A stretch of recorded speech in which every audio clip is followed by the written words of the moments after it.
Bon, alors d'accord. C'est la plus vieille histoire du monde. On a été attrapés parce qu'on était sous.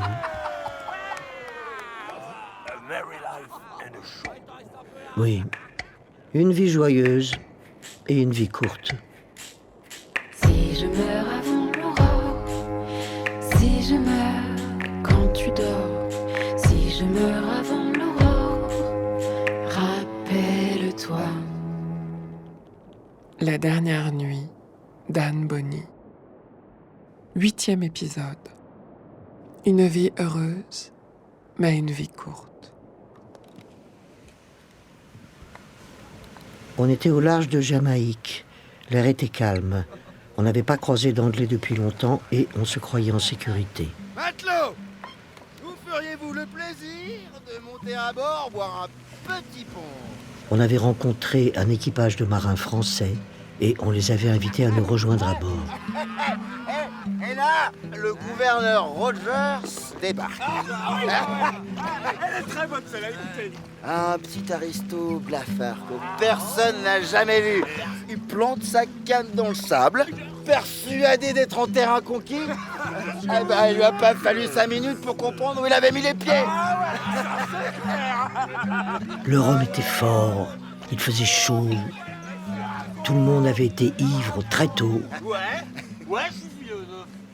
Au crépuscule, on avait allumé les lanternes pour continuer à faire la fête et personne n'avait pensé à les éteindre quand il a commencé à faire vraiment nuit. Des lanternes sur l'océan, ça se voit à des miles à la ronde. Une erreur de débutant, une erreur d'abruti. C'est le rhum qui a une autre peau. Pas les Anglais. Pas les Anglais. Écris bien ça, noir sur blanc. J'écris.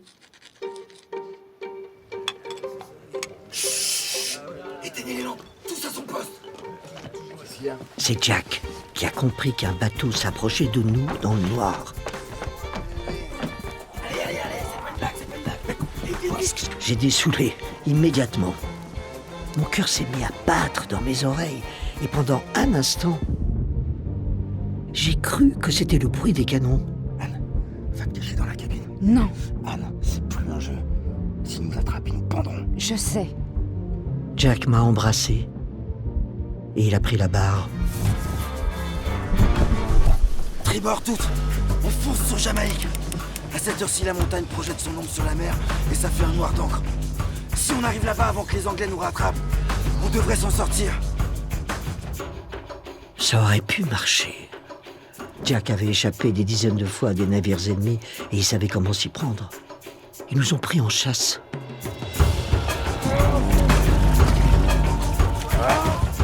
Nos hommes se sont mis à ramer le plus vite possible. Allez! Mais avec tout le punch qu'ils avaient bu, on a vite compris qu'ils ne serviraient pas à grand-chose.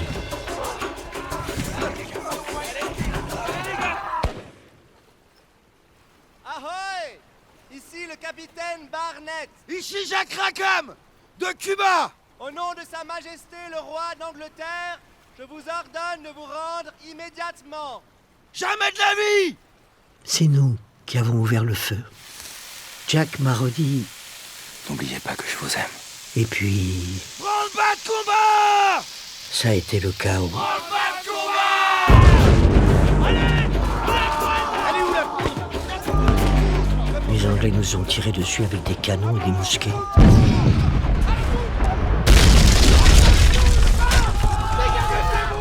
La voile s'est effondrée sur le pont.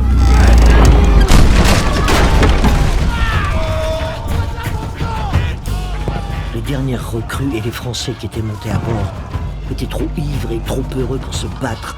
Ils sont allés se cacher dans la cale. Espèce de lâche!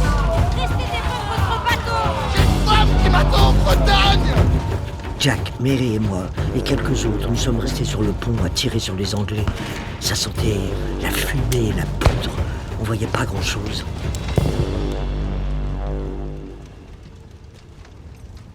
Vous tiriez aussi? Oui. J'avais bien compris que cette fois c'était la fin. Je vais demander grâce. Fais pas ça. Si, pour toi. Non. C'est moi le capitaine. C'est moi qui décide. Grâce! Grâce! Nous demandons grâce! Grâce accordée! Jack m'a envoyé un baiser du bout des doigts. Puis il a lâché son pistolet, Le pistolet qu'il aimait tant. parce qu'il venait d'un trésor espagnol et que sa crosse était incrustée d'or et de rubis. Le pistolet est tombé sur le pont et d'un coup de pied, Jack l'a envoyé à la mer. Mary et moi nous sommes pris la main dans le noir. Mon ami. Les Anglais sont montés à bord. Et ils nous ont arrêtés.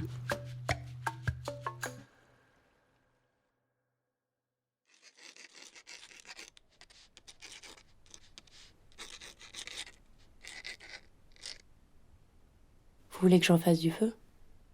C'est la seule fois où elle a été gentille avec moi.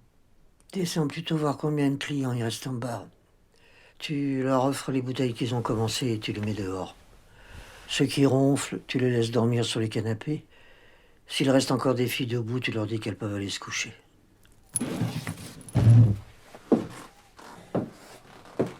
Vous voulez leur dire un dernier mot? Non. De toute façon, c'est toi et moi que je vais pas leur manquer. Et remonte-nous une bouteille du meilleur rhum. On l'a bien mérité.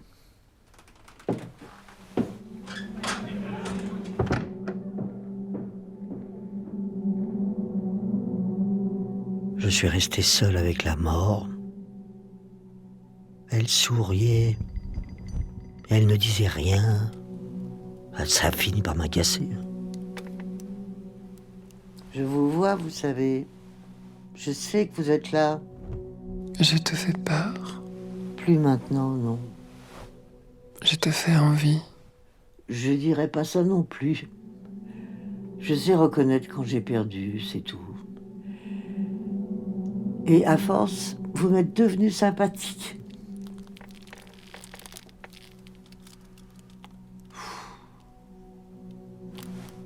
Est-ce qu'on est obligé de parler? Pas du tout, non.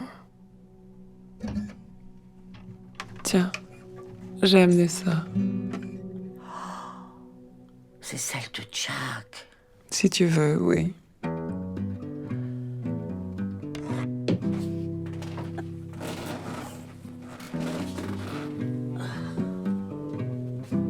Je suis allé à la fenêtre.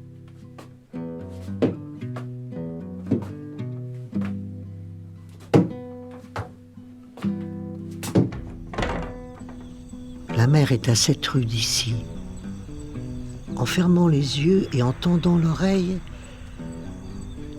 derrière la rumeur des marins ivres qu'Apolline foutait dehors, j'ai essayé de la distinguer derrière les branches du sycomore.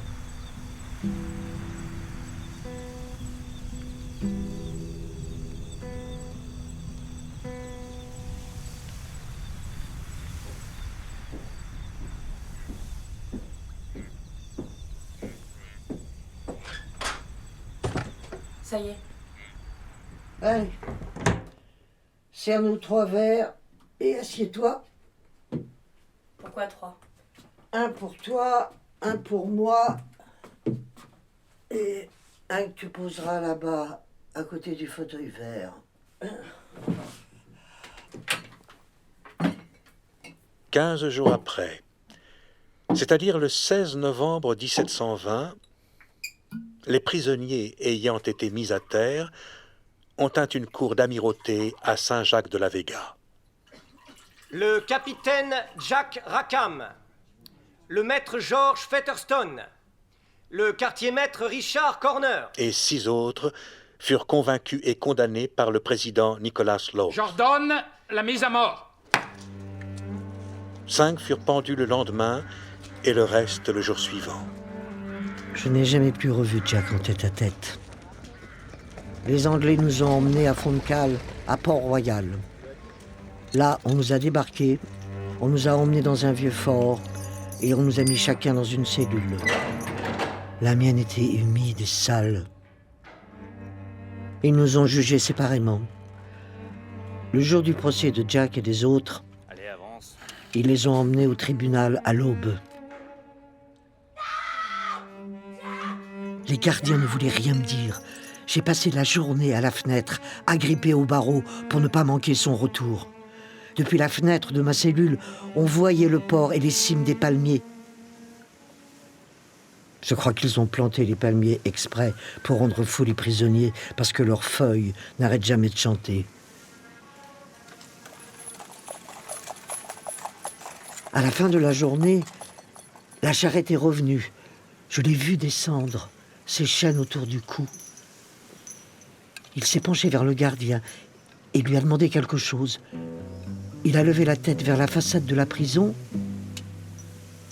Il s'est tourné vers la fenêtre de ma cellule et, très lentement, il m'a fait une révérence. Puis, il m'a envoyé un baiser. Ensuite, les gardiens ont tiré sur la chaîne et il a disparu.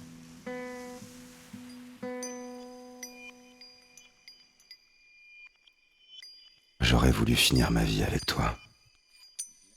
On serait allé à Cuba. On aurait acheté une petite plantation. On se serait gardé un bateau pour partir en mer quand on voudrait. Je serais très certainement devenu ivrogne. Tu m'aurais fort probablement trompé. Nous aurions mal vieilli. Mais nous aurions vieilli ensemble. Au lieu de ça, je suis mort tout seul et je t'ai regardé vieillir sans moi. Mais je dois dire que tu ne m'as pas déçu.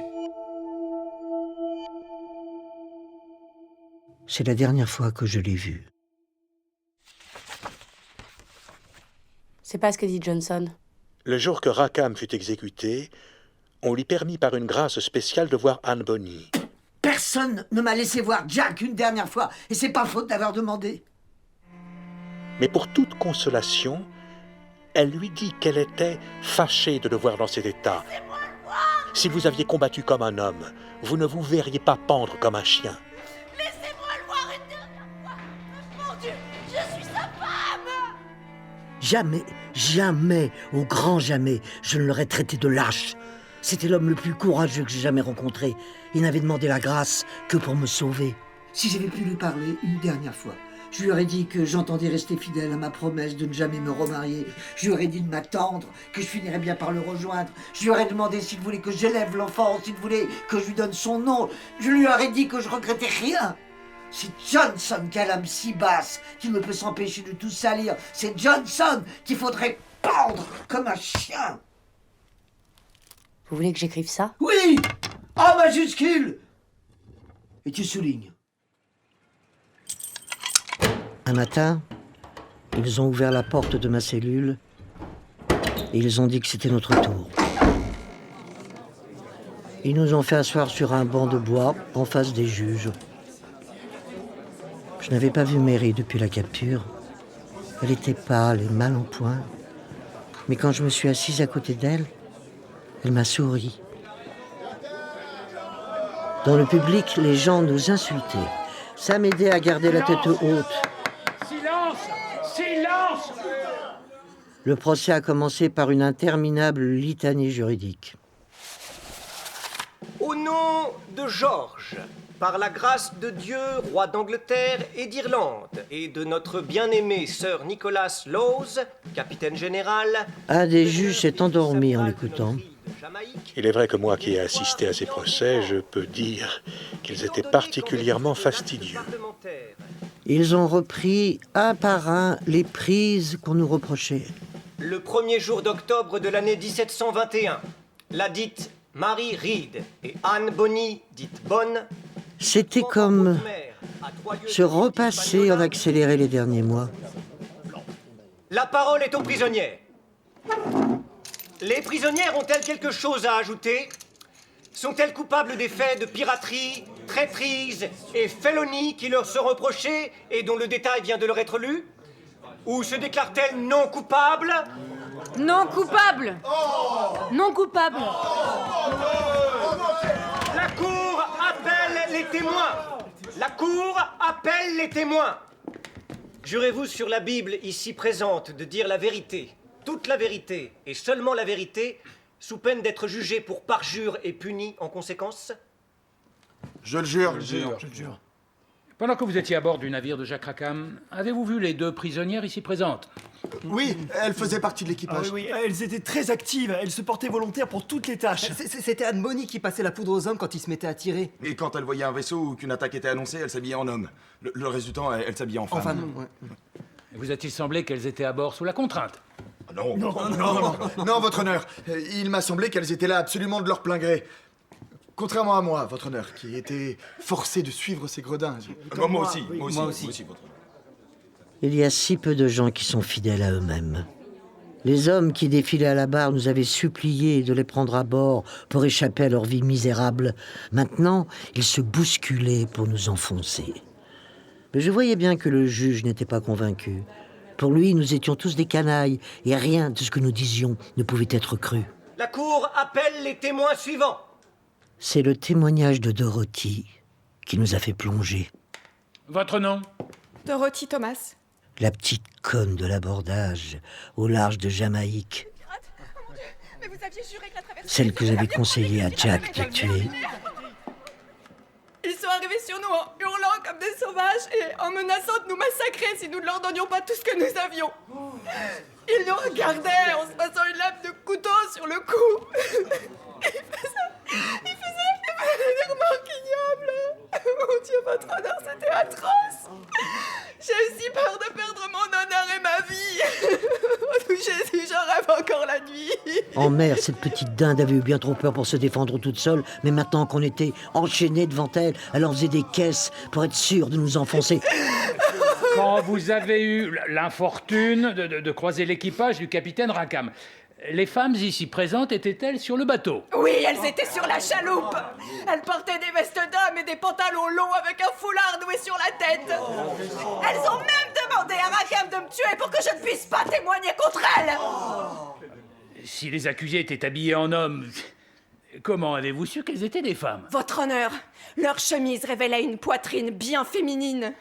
Mais elles n'ont de femme que le nom, car elles n'ont ni la modestie, ni la décence propre à notre sexe. Bien dit.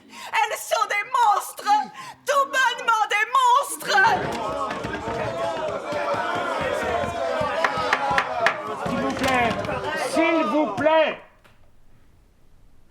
Comme quoi, j'avais eu raison, on aurait dû la tuer. Je te le dis, j'aime pas les femmes. À part quelques-unes dont Mary et toi faites partie. Elles sont sournoises. Elles sont lâches. Les accusés souhaitent-elles ajouter quelque chose pour leur défense? Je plaide toujours non coupable. Moi aussi. J'ai repensé à Jack. Les gardiens avaient refusé de me dire quoi que ce soit sur son procès. Jacques Rackham, oui, c'est moi. Appelé à la barre avec plaisir. J'ai imaginé ce qu'il avait pu dire. J'étais sûr qu'il avait répondu quelque chose aux accusations, même s'il savait que c'était perdu d'avance et qu'il aurait la corde. Mais il aurait dit quelque chose quand même. Pour la beauté du geste. Pour la gloire. Votre honneur, il est bien entendu que nous n'avons jamais été autre chose que des corsaires, de fidèles serviteurs et sujets de Sa Majesté. Dieu qu'il me manque. J'ai essayé de faire comme lui. En travaillant comme des corsaires et en... Mais elle ment! Elle ment!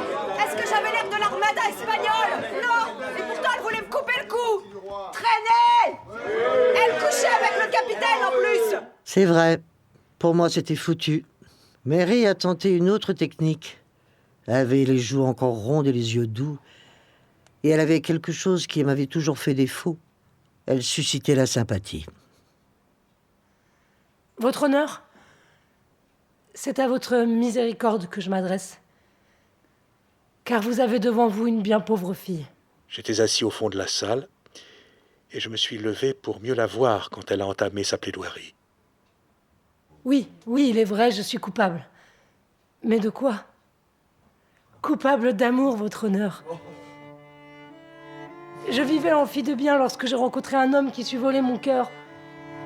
Nous luttâmes contre nos sentiments, mais vous savez comme moi que quand amour a jeté ses flèches, nul mortel ne peut lui résister. Sans prêtre pour nous marier, nous avons décidé de nous considérer nous-mêmes comme des époux devant Dieu. Et suite à des circonstances malheureuses, mon époux se trouva forcé de s'engager avec les pirates. Je fus alors poussé à cette terrible extrémité. Aller contre les lois de la nature et me vêtir en homme afin de pouvoir le suivre. Alors oui, votre honneur, je suis coupable. Mais coupable seulement d'avoir voulu être une épouse fidèle aux yeux de notre Seigneur. Et peut-être aussi d'avoir un cœur trop ardent. Doit-on me pendre pour ça? Elle m'a tiré des larmes, la petite Mary Read. Folle d'amour pour un homme, entraînée à de si terribles extrémités. J'ai tant pleuré que mes larmes ont dilué l'encre de mes notes. J'ai eu toutes les peines du monde à les relire quand j'ai voulu composer mon manuscrit. Et c'est sans doute pour ça que la version de Johnson, qui date de 1724, est si différente de celle des minutes du procès de 1721. Il a eu 3 ans pour se refaire le film. Vous les avez lus, les minutes du procès? Bien sûr, c'est ça qui m'autorise à parler. Je les ai lus et, comme dit Johnson, c'est vrai que les formalités sont infinies. On n'imagine pas à quel point ces procès pouvaient être bureaucratiques. Quoi qu'il en soit, dans la version consignée dans les archives de l'amirauté jamaïcaine, ni Anne ni Mary ne disent quoi que ce soit pour leur défense.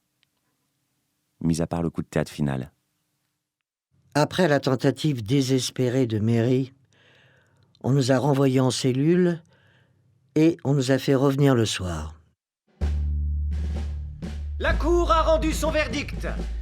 Au vu des témoignages et preuves qui nous ont été présentés ce matin, la Cour a jugé, à l'unanimité, les accusés coupables de piraterie, traîtrise et félonie. Bravo, merci votre honneur, merci beaucoup. Accusés, levez-vous afin d'entendre la sentence. Mais j'avais gardé une dernière carte dans ma manche. À suivre sur Arte Radio.